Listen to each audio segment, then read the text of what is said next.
Siamo live, siamo live. Sì.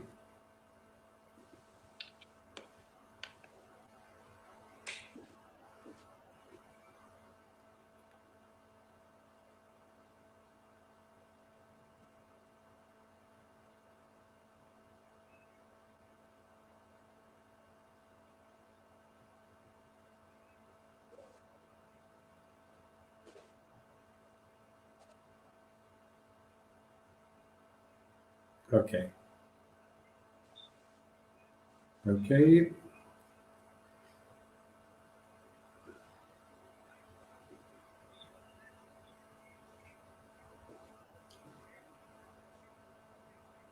Ok, allora buonasera a tutti, benvenuti. Scusate, ma il bello della diretta è perché nel frattempo che stavamo preparando questo collegamento di Oltre il Lockdown, siamo in onda anche su Isola TV, sul canale 214 del Digitale Terrestre.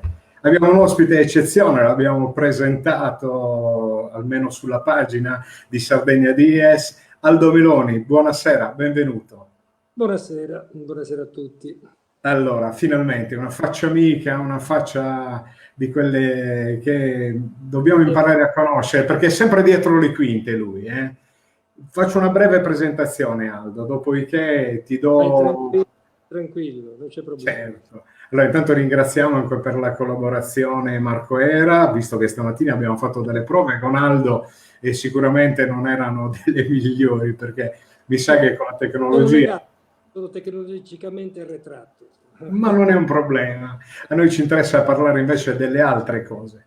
Aldo Meloni rappresenta la Casa della Fraterna Solidarietà. Oggi l'abbiamo messo come post, si parlerà di solidarietà, ma si parlerà anche di povertà, si parlerà di problemi. Tante sono le cose di cui dovremo andare a discutere. Aldo, inutile ricordare che 15 anni che con la tua voglia di fare Sì. dai una grande mano a tante persone che a Sassari non certo navigano nell'oro. Salutiamo anche Claudio Rotunno che è qua sintonizzato. Prego Aldo, a te la parola. No, non ho molto da dire. Ho da dire soltanto che purtroppo questo periodo è stato terrificante. C'è stato addirittura un aumento esagerato nella fila quotidiana, che noi abbiamo cercato di eliminare perché ovviamente c'erano problemi di contagio. E quindi ti dirò di più che mentre prima alle 10:30 del mattino noi mandavamo a casa in 10 minuti di orologio 200 famiglie. Bene, con l'avvento di questo maledetto virus ci siamo trovati a verificare, ad avere una fila, ma una fila purtroppo di persone, una quasi attaccata all'altra, che dal nostro portone arrivava alla statua di San Francesco, che certo non era contento, per quanto abbia benedetto, avrebbe detto ma quanto siete sciocchi, perché effettivamente era pericolosissimo. Per fortuna c'è stato l'intervento della Polizia Municipale, lode assolutamente al responsabile, che è il capo della Polizia, una persona splendida, e diciamo che Gianni Serra ovviamente si chiama. Gianni Serra, lo salutiamo. Sì, assolutamente lo ringraziamo, ma dobbiamo ringraziare anche l'assessore Sassu dei servizi sociali, che è molto presente, molto attento. Insomma, stiamo cercando di fare tutto in buona sostanza per cercare di evitare questo disastro, mentre prima aprivamo, ripeto, alle 10:30 c'era quella bella fila che si vedeva sempre mentre si passava per andare a Pretaniedda. Con questo sistema, diciamo già alle 7:30, 8, stanno distribuendo adesso, perché quantunque anche adesso almeno una pattuglia la stia sempre mandando Gianni cautelativamente, però siamo riusciti a realizzare un sistema non più potenzialmente pericoloso. Ecco, la cosa drammatica, ti ripeto, è che vedere una fila, quella di quel giorno era di 400 persone. Quindi numeri, chiedo scusa solo un secondo, numeri in forte espansione. In questo caso, arrivando a 400 in pratica rispetto alla media giornaliera di antevirus, raddoppiato. raddoppiato. Aldo, io mi sono permesso di sottolineare questo fatto, cioè si parla tanto di lockdown, però diciamo che la vostra iniziativa, il lockdown, ci convive da tantissimi anni, perché tante volte, troppe volte, si dimentica che ci sono veramente delle sacche di povertà davvero incredibili. E la vostra opera, quella meritoria, è quella di fare tanta beneficenza lontano dai riflettori, però se mi permetti, questo bisogna sottolinearlo, Aldo. No, no, no, ma è così. Cioè, io era da tanto che volevo realizzare questa cosa, ma quando 15 anni fa ormai sono stato nella condizione per età e per termine dei lavori di ogni tipo di fondarla, l'ho fondata, ma con un piccolo atto di egoismo, perché io sono fra quegli sfortunati, sto scherzando, quei fortunati che hanno capito una cosa, che fare un po' di bene fa meglio a chi lo fa che a chi lo riceve. Ecco, questo sembra una banalità, ma non lo è. Io avevo bisogno di sentirmi un po' gratificato, anche perché ho certi ideali, ma gli ideali vanno praticati, altrimenti rimangono lettera morta. E io in questo modo sono riuscito, almeno in parte, a realizzare, a mettere concretamente in vita, così operativamente, determinati ideali, ma soprattutto devo ringraziare i volontari, che sono veramente splendidi. Noi siamo un'associazione in cui nessuno prende un euro. Tutto quanto noi facciamo, se compriamo la carta igienica dobbiamo avere la fattura, quindi è tutto sotto controllo assoluto, rigoroso, essendo una onlus, dobbiamo stare attenti. Poi io da ex bancario, insomma, devo stare, queste cose le ho imparate per tempo e le metto ancora in piedi. Soprattutto questi volontari che addirittura alle 6, 6 e mezzo sono già qua del mattino, veramente, veramente, lode a loro, non solo a me, a loro più che a me. Quindi veramente riconoscente proprio ai volontari. Poi ovviamente c'è anche qualcuno che ci sta vicino con qualche aiuto, per carità, perché non siamo certo una banca. Ero un bancario, quasi un banchiere, ma non una banca, non mi anzi. Poi lasciamo perdere. Certo, certo. Benissimo, ti stoppo un attimo perché mi piace ricordare un pochino da dove parte questa vostra idea. Dicevamo nel 2006, tu spieghi spesso e volentieri che durante una cena avevate insieme a degli amici visto quello che era un pochino lo spreco, no? Al quale purtroppo è un orrore, sì, siamo abituati, ci siamo abituati male. Probabilmente. E quello che era lo spreco, tu sei riuscito a coniugarlo invece in una sorta di aiuto, ma è un aiuto che, ripeto, va avanti da 3 lustri, ma non si ferma a quella che è la raccolta semplice alimentari, perché io vorrei raccontare delle consulenze gratuite con gli avvocati, con dei commercialisti, il pagamento di bollette. Ecco, quello. Io adesso sono in una disperazione terribile ed è difficile purtroppo perché andare in banca è diventato un problema adesso e quindi è tutto più complicato. Devo dire la verità, sono amareggiato perché in questo periodo pagare le bollette è complicato per noi che siamo una onlus, certo, e non utilizziamo internet e altro perché dobbiamo avere tutto un carteggio un po' documentato, perché altrimenti, insomma, essendo una onlus potrei avere dei dispiaceri.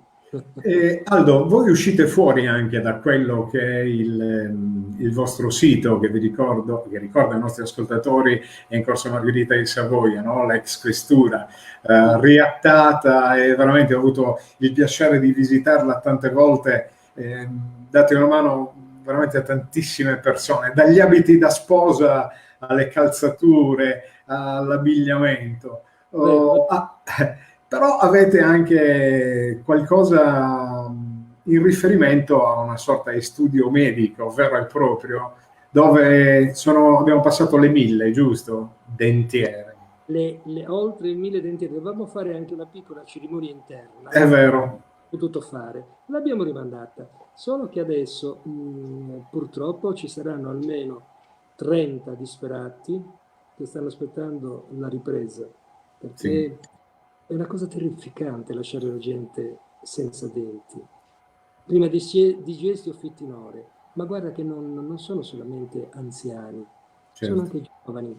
E tu pensa ad una giovane donna, magari carina, che è di famiglia povera, che era l'unica che portava i denari a casa, senza denti, chi la vuole? Non la vuole nessuno.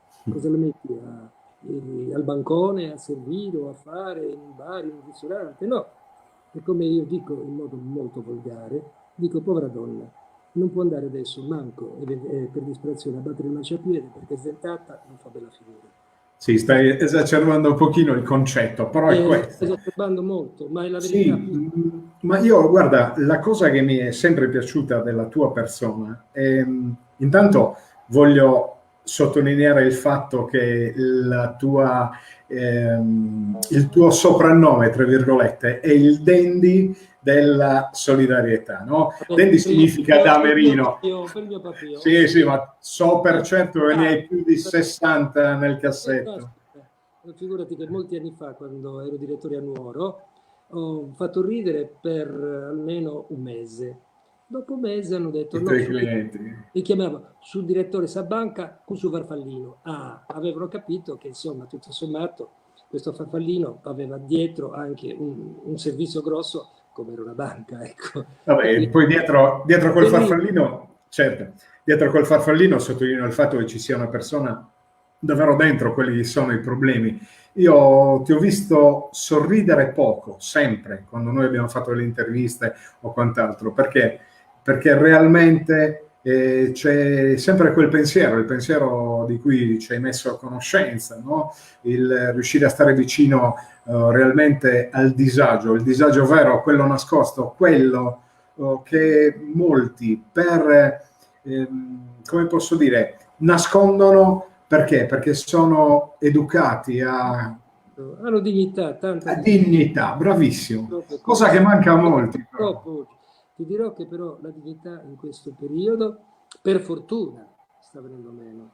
Cioè la disperazione, anche persone sulle quali non avresti mai pensato così, in una situazione di bisogno, ce l'hanno e lo stanno manifestando. Stanno venendo qua, tanto la fila non c'è più, non c'è quella fila stretta. Io ho detto, venite tranquillamente, passate, allungate la mano, ritirate il sacchetto di derrate alimentari e continuate ad andare avanti, come se avete acquistato, se aveste fatto la spesa alla Conad. Punto. La cosa che poi mi piace sottolineare è che voi non chiedete nomi, cognomi, religioni, non avete Non, niente di tutto questo. allora te lo dico, fratello, non ti chiederò chi sei, perché hai bisogno, né quali sono le tue idee, né qual è la tua nazionalità, né qual è la tua religione. Questo per il cibo e per il vestiario. Anche perché, come ho detto anche a qualche prelato, ho detto, ma noi stiamo seguendo quello che dice il Vangelo, dare da mangiare agli affamati e vestire gli ignudi, accidempoli, e non c'è scritto che ci voleva l'Ise per poter accontentare queste persone. Mamma mia, che verità cruda, però detta in una No, scherzo, maniera così. non offendere nessuno, ma No, no, no, ma è giusto. certo, se hai bisogno della dentiera, per cortesia un'ISE me lo porti. Perché? Perché non devi superare così la situazione di uno più povero, più disperato di È te, vero. solo per questo, ma non per il resto. Ad esempio, adesso ti faccio una pubblica confessione che mi creerà ancora maggior numero di telefonate giornaliere. Ecco, adesso per carità, perché io no, praticamente per le bombole. Tutti mi chiamano in diversi e dicono, ah, ho avuto questo numero, anche stranieri per carità, ma non cambia niente. Non Cioè, cambia niente. E allora io dico, va bene, nome, cognome, indirizzo, piano, eccetera, eccetera. E, come forse ti ho raccontato l'altro giorno, uno nei giorni scorsi, buongiorno, il numero è questo, il numero del bombolaio? Sì, gli ho detto, sono io il bombolaio. bambolai. Aspetta, sei uscito fuori. Aldo, hai toccato qualcosa?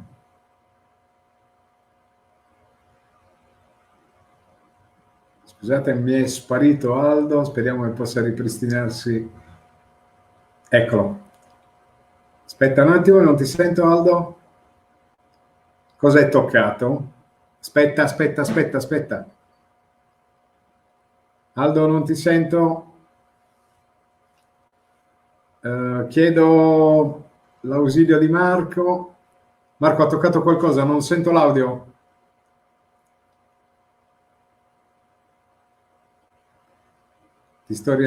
Aspetta. Marco, aiuto. Marco era che sta dando una mano. Chissà cosa ha toccato lui, perché uso... Non ti sento. Aspetta. Stiamo refreshando un attimo perché... Cosa hai combinato, Aldo? Prova. Prova, Aldo, perché non ti sento.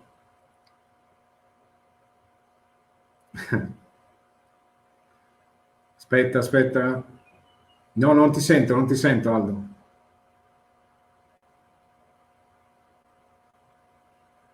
Vediamo di ripristinare al più presto il collegamento con Aldo Meloni. Vi stiamo raccontando, o meglio, sta raccontando Aldo Meloni, il Deus e Machina della Casa della Fraterna Solidarietà, quello che sta succedendo nella nostra città. È chiaro che mi fa grande piacere parlare con lui in prima persona, perché lui ha il polso della situazione. Casa della Fraterna Solidarietà che ogni giorno, quotidianamente, dà una grande mano a quelle che sono le persone in difficoltà. Eccolo, forse ti risento, Aldo? È perché è un mago. Ecco. Cosa insegni tu? Grazie a Marco Era. Insegna informatica, quindi anche quando ci sono gli attacchi al contrario, virus o d'altro, lui interviene. Ok. Bene, allora proseguiamo in questa nostra discussione, questa nostra intervista. Volevo aggiungere a margine che, ripeto, stavo dicendo poc'anzi che non operate solo nella vostra sede di Corso Regina Margherita Sassari, però avete avuto modo di dare una grossa mano anche, per esempio, ai detenuti del carcere Bancali. Altra opera meritoria. Meritoria è dovuta, non credo di creargli nessun problema, a un odontotecnico fantastico che si chiama Gavino Dettori. Un grande. Sì, che viene accompagnato anche da un carissimo amico che ormai non fa più operativamente, diciamo, il dentista, ma si presta con tutto il cuore per fare questo. Ma quelli, sai, ti dicevo che la cosa che commuove di più sono i ringraziamenti che fanno le detenute, perché una donna, ripeto, anche se in carcere senza denti, è una tragedia,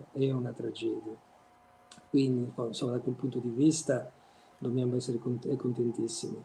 Poi, ripeto, abbiamo superato le 1000.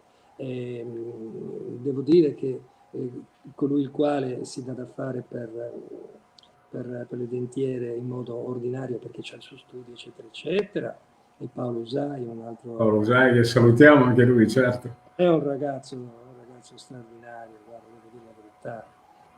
Quindi da quel punto di vista io mi auguro che questo maledetto virus si tolga dai piedi e che si possa continuare.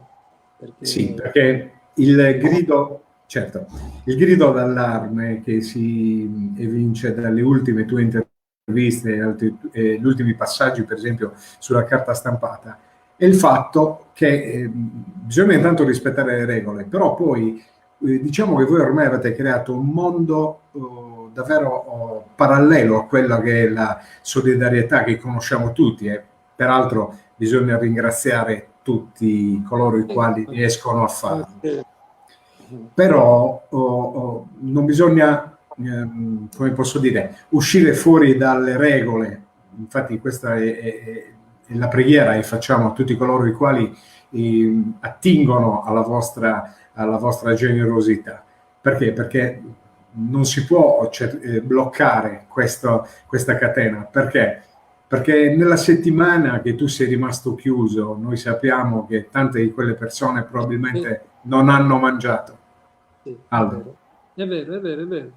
ma d'altro canto dovevamo avere la certezza che fossimo in qualche modo autorizzati a continuare, perché con tutte le notizie, non fate questo, non fate l'altro, non fate su, poi devo dire la verità, mi sono messo in contatto col comune, sono stato anche un po' garbatamente pressante, e allora mi è stato detto, beh, se lo fa la Caritas perché non lo potete fare anche voi. E Certo. questa è stata una bella risposta. Dimmi una cosa, Aldo, perché tu hai il polso reale della situazione. Quanto è generosa Sassari? Quanto ha conservato alle vecchie tradizioni dove quando non c'erano le chiavi nella toppa c'era il piatto di minestra per il vicino meno abbiente? Quanto ha conservato di Allora, questa generosità?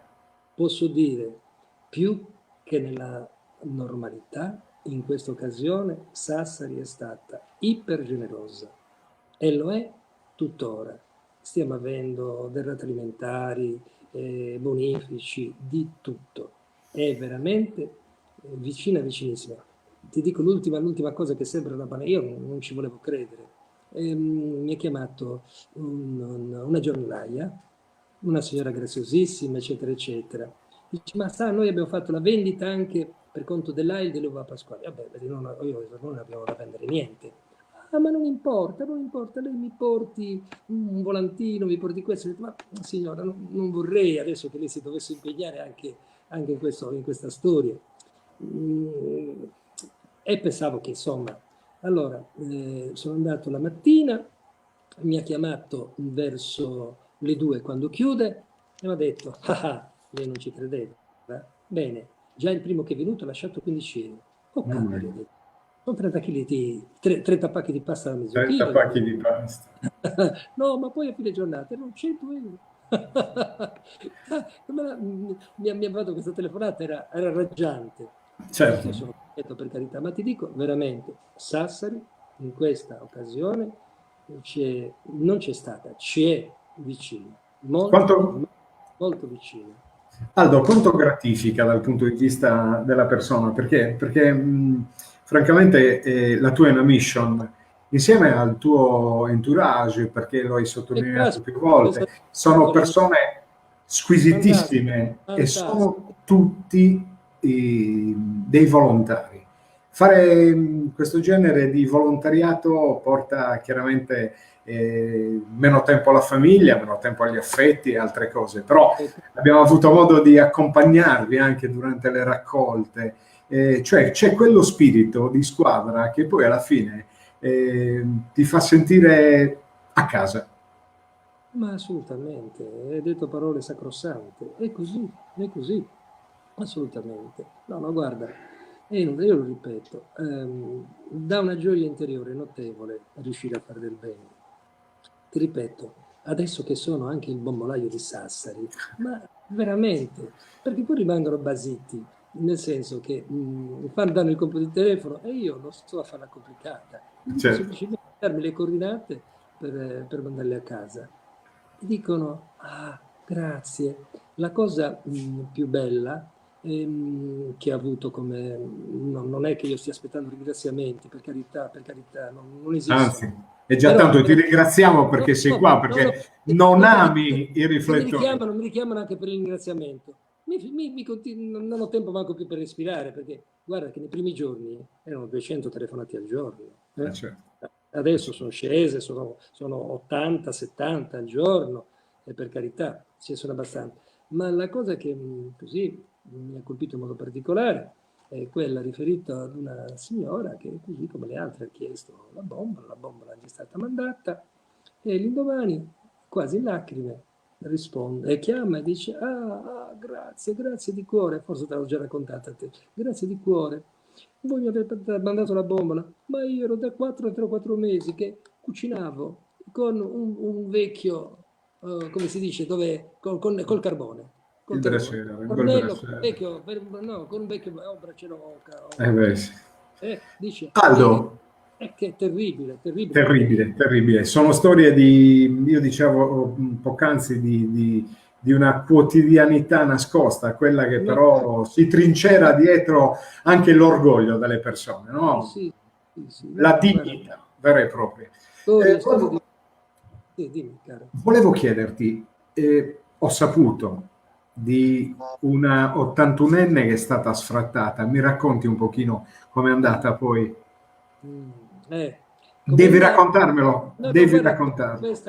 questa, diciamolo francamente, è di stamattina e di oggi. Te l'ho raccontata prima per essere molto Sì, ma chiaro. devi raccontarla perché è Allora, terribile. mi chiama una signora che non conosco, mi dice guardi, sono disperata perché c'è questa signora anziana che l'abbiamo trovata sbandata per strada, quasi piangente. E dice io non so dove andare, non so cosa fare, eccetera, eccetera. È stata molto carina, l'ha accompagnata in un locale, l'hanno fatta sedere là e mi ha detto, ma voi cosa potete fare? E io tutta prima gli ho detto, beh, noi siamo la Casa della Fratelli della Solidarietà, ma non abbiamo locali dove poterla Certo. accogliere, eccetera. Ma ci pensi. Ci ho pensato un po'. Quanto ci hai messo? 3 minuti? No, no, gli ho detto, guardi, la richiamo.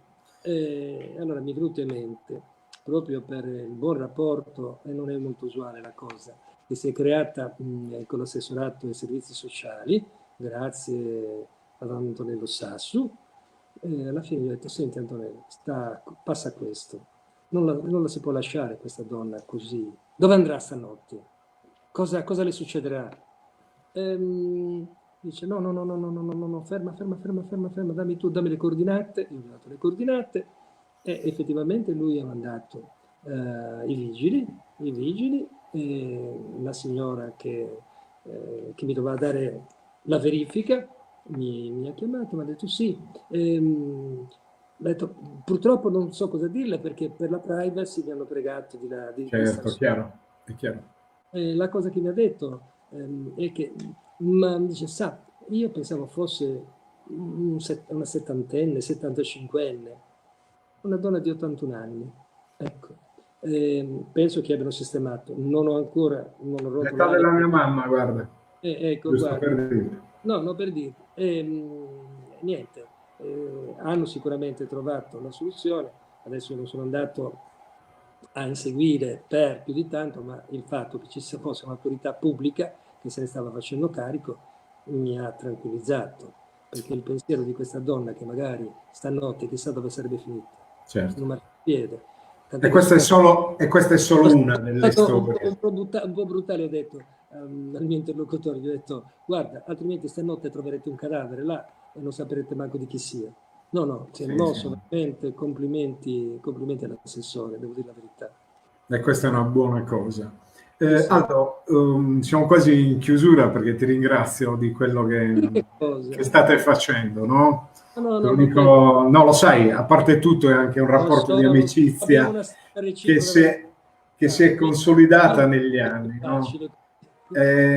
No, perché? Perché quello che tu che stai facendo insieme chiaramente al tuo gruppo di lavoro è un qualcosa di estremamente importante per una città che sembra sonnacchiosa, no? Che sembra un po' ripiegata su se stessa, che però magari nel momento del problema, no? Del bisogno, tira fuori il meglio che ha dentro. Te lo devo confermare, per quello che ci concerne, io non avevo mai visto una tensione così marcata nei nostri confronti.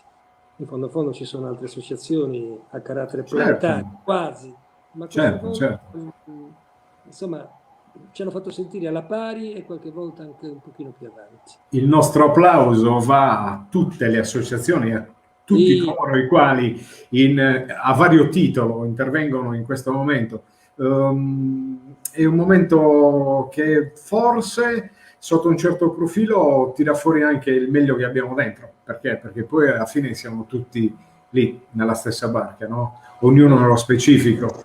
Però bisogna parlarne, bisogna far capire che non, come dicevo poc'anzi, non bisogna ripiegarsi su noi stessi, perché poi alla fine una mano la si trova.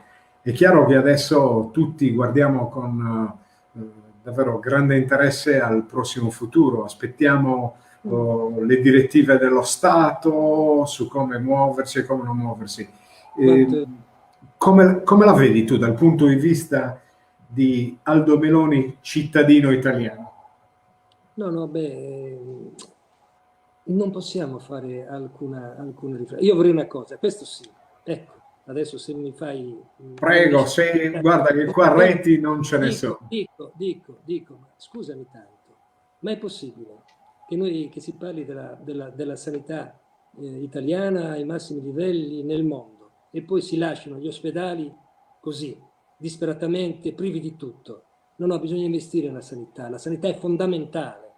Questo spero che i politici se ne siano resi conto e che si muovano in quella direzione, soprattutto. Poi per altre faccende, certamente, tutto quello che va fatto per rilanciare la produzione, per allontanarci da questo stato di disperazione in cui tante persone si trovano, va bene. Ma soprattutto poi bisogna distruggere, ma distruggerla in modo preciso e puntuale. Che cosa? La burocrazia, perché è diventata, a mio giudizio, e il cielo mi perdoni per quello che sto dicendo, buro-idiozia in molti casi. Capperi, bisogna che tutte le cose siano semplici, ma è possibile che per fare una cosa bisogna andare a guardare 200 leggi precedenti, 200 delibere precedenti? Quello che, quando tu cambi la burocrazia, deve iniziare il comportamento da oggi, il passato, al diavolo, nella spazzatura, e andare avanti e farle velocemente le cose, altrimenti nell'attesa la gente crepa e la disperazione aumenta. Perdonami. Questo no, invece no, questo è l'Aldo che noi conosciamo, l'Aldo che prende di petto le cose. Perché? Perché poi alla fine ci puoi solo e esclusivamente trovare concordi in questa tua analisi. Credo che possa essere il momento migliore per iniziare tutti a guardare verso un'unica direzione e soprattutto cercare di snellire, come dicevi tu poc'anzi, i 1000 paletti che si mettono davanti a quello che... Prego. No, non esiste. È vero, è vero. Speriamo che adesso si sia reso conto chi ne sta parlando, però poi al di là delle parole poi ci vogliono i fatti e va controllato, perché altrimenti per la legge di oggi si deve andare a leggi di 20 anni fa, come dice l'articolo, come dice la legge, come dice il decreto. E porca di una vacca, comincia da oggi. Vai per la via nuova da oggi, senza trascinarti tutte queste pastoie del passato. Tutti insieme. Aldo, ricordiamo il tuo indirizzo, Corso Margherita di Savoia, numero 6, speriamo che ci lasci, perché siamo in scadenza, ma so confido che ci arrivi la proroga.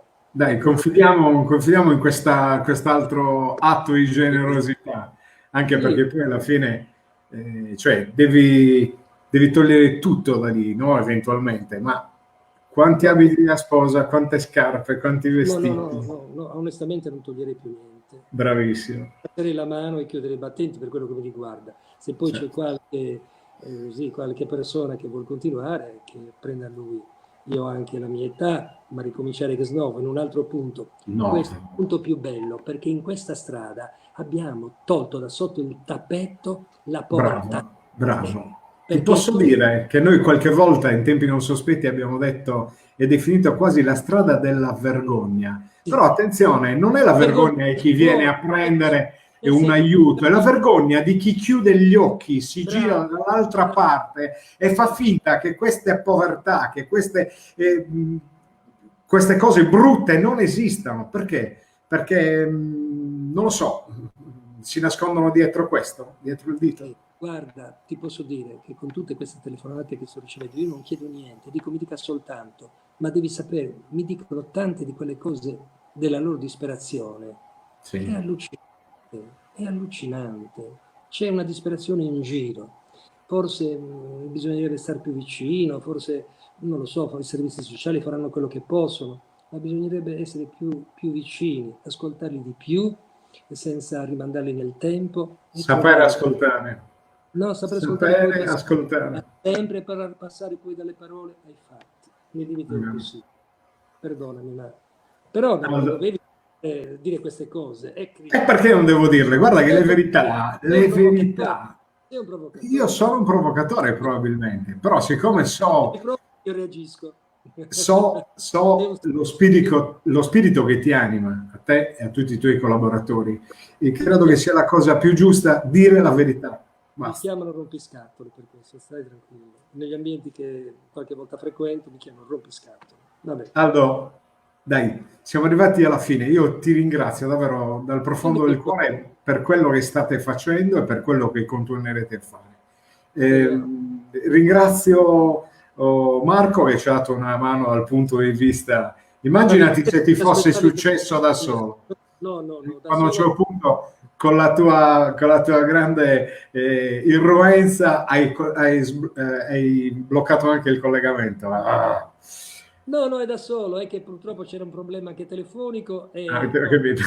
No, in questo sono assolutamente incolpevole. E comunque, caro Dandy della beneficenza, grazie ancora per quello che stai facendo e per quello che andrai a fare. Vola alto, in segno di libertà. È vero, è vero. Allora, benissimo, siamo ai saluti. Ti ringrazio, salutiamo Marco Era per la collaborazione tecnica. E qua dietro che sta facendo... E fallo affacciare un attimo, almeno lo facciamo vedere, dai. Almeno mettere la faccia un attimo. Sì, la faccia barbutta la deve mettere fuori, anche perché un insegnante così i suoi alunni diranno guardalo là. Oh, eccolo, grazie Marco, sei stato gentilissimo. Niente, perdonatemi per l'interruzione del collegamento. Nessun problema, noi vi ringraziamo. Mia. Nessun problema. Salutiamo anche Antonio Solinas e Isola TV che ci ha dato l'opportunità di far vedere questa trasmissione in diretta. Davvero, vi salutiamo. Ancora grazie, ci sentiamo quanto prima, sperando che questo lockdown passi in fretta. Si tolga dai piedi. E che poi chiudo solo con questo. La solidarietà alla Casa della Fraterna Solidarietà non si ferma certo con la fine del tanto auspicato lockdown. No, Dio ci aiuti, a meno che non veniamo falciati, assolutamente andremo avanti. Grazie di cuore. Grazie a voi Aldo, di cuore. Perché hai avuto anche la pazienza di sentire queste esagerazioni mie personali. Non sono esagerazioni, le verità, quelle scomode, se a qualcuno dà fastidio, sono problemi suoi. Curar di loro. Per i fatti loro. Ciao caro. Ciao, buona serata a tutti. Grazie. Grazie. Vai, spegni. Finito. Allora.